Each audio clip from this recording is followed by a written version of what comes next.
हे WhatsApp, कैसे हैं आप सब। उम्मीद करती हूँ कि आप सब अच्छे ही होंगे।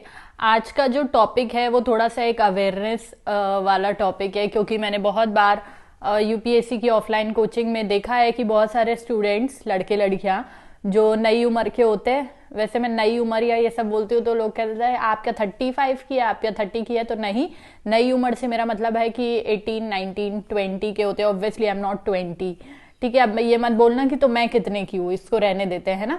तो जो यंगस्टर्स होते हैं, टीनेजर्स होते हैं, वो क्या करते हैं कि ऑफलाइन जब यूपीएससी की कोचिंग ज्वाइन करते हैं तो ज्वाइन तो वो बहुत मजे मजे में करते हैं, लेकिन बाद में वो सब हाँ, वो बाद में प्यार व्यार के चक्कर में पड़ जाते हैं या फिर टाइम पास के चक्कर में पड़ जाते हैं, आई डोंट नो व्हाट, और अपना टाइम वेस्ट करने लगते हैं। आज की वीडियो इसी बारे में होने वाली है। बहुत बार मैंने ऐसा देखा है कि बहुत सारे स्टूडेंट्स आते तो बहुत जोश में है, बहुत सीरियसली आते, लेकिन जैसे जैसे समय गुजरता जाता है ना, उनकी सीरियसनेस कम होती जाती है। वो लोग क्या करते हैं कि लड़के लड़कियों को ढूंढते हैं, लड़कियां लड़कों को ढूंढती हैं और क्लासेस बंक करना स्टार्ट कर देते हैं। ठीक है, उनका ये सब चालू हो जाता है।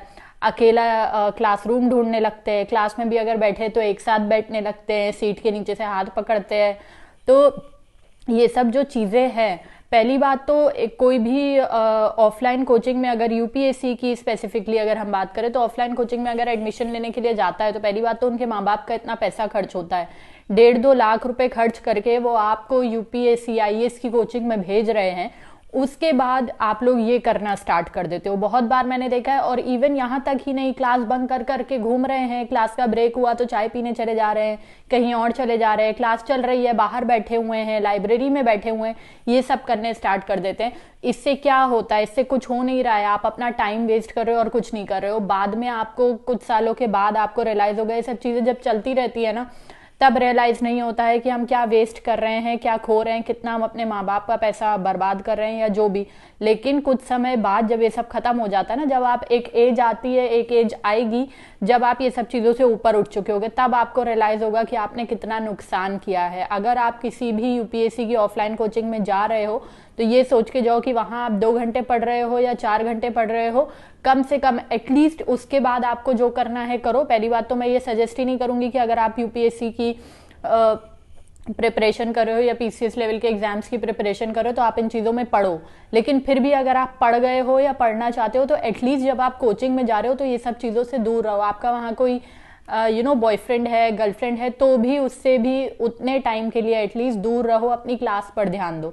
क्योंकि ये सब करने से क्या होता है कि आप वहाँ जा रहे हो, आपने ये सोच लिया कि हाँ ठीक है, साथ में पढ़ेंगे, पूरा दिन रहेंगे, लेकिन पढ़ाई से आपको नहीं पता होता कि आप कब डिस्ट्रैक्ट हो रहे हो। तो अगर आपने यूपीएससी की ऑफलाइन कोचिंग में एडमिशन लिया है तो पहली बात तो आपको ये सब चीज़ों पे ध्यान नहीं देना है। When I took admission in the coaching, और आज तक लड़का तो बहुत दूर की बात है, लड़कियां भी मेरी कोई कोचिंग में दोस्त है भी, like not even a single person I am in contact with, क्योंकि वहां मेरा कोई दोस्त ही नहीं था, ना कोई लड़की दोस्त थी ना कोई लड़का दोस्त था। कोचिंग में मैं जाके सबसे आगे वाली सीट पे बैठ जाती थी। अब अगर कोई होगा मेरी कोचिंग का जो देख रहा है तो मैं कभी भी किसी लड़की से भी बात नहीं करती थी, ना किसी लड़के से बात करती थी, मेरा कोई दोस्त ही नहीं था, क्योंकि मुझे ऐसा लगा था कि वहां मैं जा रही हूँ तो एटलीस्ट उतने टाइम के लिए मुझे खाली क्लास पे ध्यान देना है। वहां हम कोई भी माँ बाप आपको वहां पे दोस्ती करने के लिए नहीं भेज रहे हैं, अपने 1-2 लाख रुपए खर्च करके आपको वहां दोस्ती यारी करने के लिए नहीं भेज रहे हैं।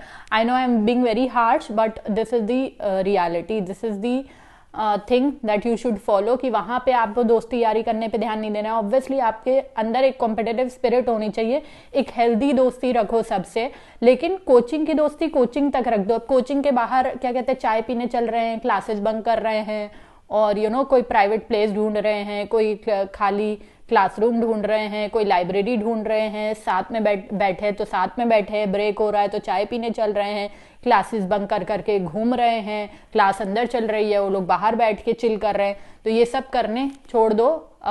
एटलीस्ट अगर आपके माँ बाप ने आपको भेजा है 1-2 लाख रुपए खर्च करके, तो एटलीस्ट उस चीज का फायदा उठाओ, उस चीज को मतलब उस चीज का गलत फायदा मत उठाओ, उस चीज का पॉजिटिव फायदा उठाओ कि एटलीस्ट आप जितनी देर कोचिंग में हो उतनी देर इन सब चीज़ों से दूर रहो। क्योंकि वक्त ऐसी चीज़ होती है ना कि अभी आप वेस्ट कर दोगे, अभी आप सभी सब प्यार मोहब्बत में पढ़ के आपके जो माँ बाप के पैसे वो भी वेस्ट करोगे, अपना टाइम वेस्ट करोगे, सारी चीज़ें वेस्ट करोगे। लेकिन जब एक समय के बाद आपको ये सब चीज़ों से फर्क नहीं पड़ेगा ना, जब करियर ही आपकी प्रायोरिटी होगी और कुछ नहीं हो पाएगा आपसे, तब आपको सिर्फ रियलाइज होगा कि आपने क्या खो दिया है।